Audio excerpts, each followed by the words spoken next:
স্ত্রী ঠিক না হলে কোনো পুরুষই জীবনে শান্তি পায় না। আজকে আমার বিদায়ের দিন। সালটি 1996, মাসের হিসেবে 6 সেপ্টেম্বর। বাংলা সিনেমার ইতিহাসের এক অন্ধকারতম দিন, কেননা এদিন পৃথিবীর সঙ্গে সম্পর্ক ছিন্ন করেন বাংলা সিনেমার স্বপ্নের নায়ক সালমান শাহ। তবে এই ঘটনা ছিল না কোনো স্বাভাবিক মৃত্যু। 29টি বছর ধরে নারী ছেঁড়া ধনকে হারিয়ে চিৎকার করে বারংবার বলে আসছেন সালমানের মা নীলা চৌধুরী।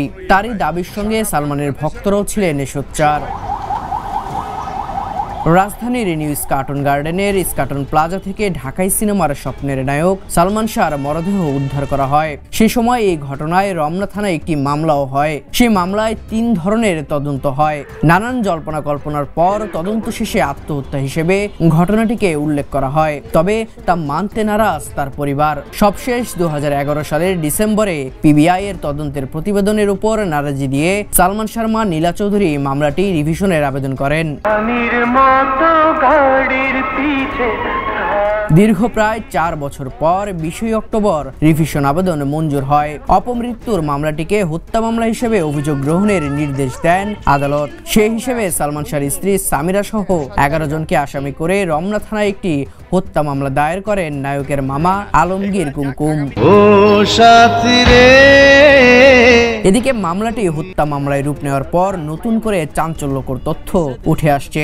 সালমান শাহ হত্যায় নিজের দায় স্বীকার করে জবানবন্দি দিয়েছেন রিজভি। আর এরপরই বেরিয়ে আসতে থাকে একের পর এক নাম।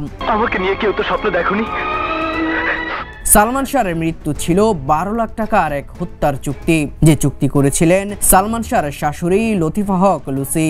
এই হত্যা চুক্তিতে আরো ছিলেন বাংলা সিনেমার খলনায়ক ডন, ডেভিড, ফারুক ও জাবেদ। তোমার গালে মারলেও ঠিক সেই ব্যথা। অন্যদিকে এবার 11 জনের বাইরেও আরো বেশ কিছু নাম আসতে চলেছে। তবে এই নামগুলোর মধ্যে এমন একজনের নাম দ্য নিউজকে বলেন নীলা চৌধুরী, যে নাম শোনার পর অনেকের মাথায় আকাশ ভেঙে পড়বে। পর্দার মা খ্যাত ডলি জহুরির দিকে এবার অভিযোগের তীর ছোড়েন তিনি। দেশের বাইরে থেকে মুঠোফোনে দ্য নিউজকে দেওয়া এক সাক্ষাৎকারে নীলা চৌধুরী বলেন, সেখানে কিছু মাথায় হয়ে সামিরার টোনে কথা বলছে। সামিরাও আবার তাদের নাম উল্লেখ করতেছে, যে দেবী আন্টি, তারপরে ডলি জহুর আন্টি বলছেন সালমান শাহর মাকে মা ডাকতো না। তাইলে সালমান শাহ যদি মা ডাকতো না, তাহলে সামিরা আমাকে আম্মা ডাকতো কেন? প্রথম প্রশ্ন আমার। সামিরা বলতেছে মাকে মা ডাকতো না, মহিলা ডাকতো। তো ওদের ইনস্ট্রাকশনেই আবার ডলি জহুর একটা ভিডিও ভাইরাল বারবার, এখনো কিন্তু ওই মামলা হত্যা মামলা হয়ে গেছে। আমার মামলা চলাকালীন সময়ে মামলার বাদী বা মামলা সম্পর্কিত যে ভিকটিম, তার নামে কিছু বলা কিন্তু নিষেধ, এটা আইনত দণ্ডনীয়।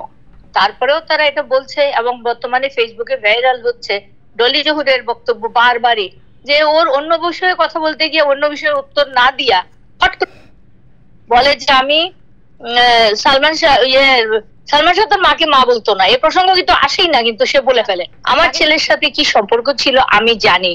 আমার প্রশ্ন হলো, কার উদ্দেশ্যে, কাকে খুশি করতে এরা এগুলি করতেছে? কি কারণে? টাকা পয়সা খাচ্ছে এরা। বলতেছে সালমান শাহকে ভালোবাসে, সালমান শাহ তাদের জন্য অনেক কিছু করেছে, অনেক ভালোবাসে বলে কিন্তু সালমান শাহকে খারাপ করে দিচ্ছে। যে ছেলে মাকে মা ডাকে না, সে তো বেয়াদব, সে তো এরোগেন্ট, মার সাথে এরকম করে। তো এই ছেলে ভালো হতে পারে? তাদের উদ্দেশ্য হলো এটা, যে সালমান শাহকে এবং সালমান শাহর মাকে মধ্যে লাগাই দেওয়া আর সালমান শাহকে ছোট করা। সেই কারণে ডলি জহুর আমার আসামির তালিকায় আবার এসে যাবে, তাকে জিজ্ঞাসাবাদ করা হবে। এদের নাম আমাদের আসামির তালিকায় আসবে। এই 11 জনের নাম আসছে, কিন্তু এরপরে আমাদের আসামি তালিকায় 100 জনের উপরে যাবে। এদিকে সালমান শাহর মৃত্যুর সঙ্গে তিনি মিল খুঁজে পান বলিউডের প্রয়াত নায়ক সুশান্ত সিং রাজপুতের। এই বিষয়ে তিনি বলেন, সুশান্ত সিং এরও আমি এটা বিচারে একটা শেষ নিষ্পত্তি, সুশান্ত সিংকে মেরে ফেলা হয়েছে, পরিকল্পিতভাবে মেরে ফেলা হয়েছে। ওই বাচ্চাটাও কিন্তু সহজ সরল ছিল। 29 বছর পর সালমান শাহর মৃত্যুর সঠিক তদন্ত হচ্ছে এমন দাবি করে তিনি গণমাধ্যমের প্রশংসা করে বলেন, অনেক প্রশংসার যোগ্য রাখে। তারা প্রাণ দিয়ে চেষ্টা করছে সালমান শাহর জন্য এটা সত্য উদ্ঘাটন করা, এবং যেটা হওয়া উচিত সাংবাদিকতার ধর্ম, সেটাই হওয়া উচিত, বস্তুনিষ্ঠ সত্যনিষ্ঠ হওয়া উচিত। আমি আশা করব আপনারা এরকমই থাকবেন। দেব রায় দীপ্ত, দ্য নিউজ। দেশে দেশে সবার সাথে, দ্য নিউজ।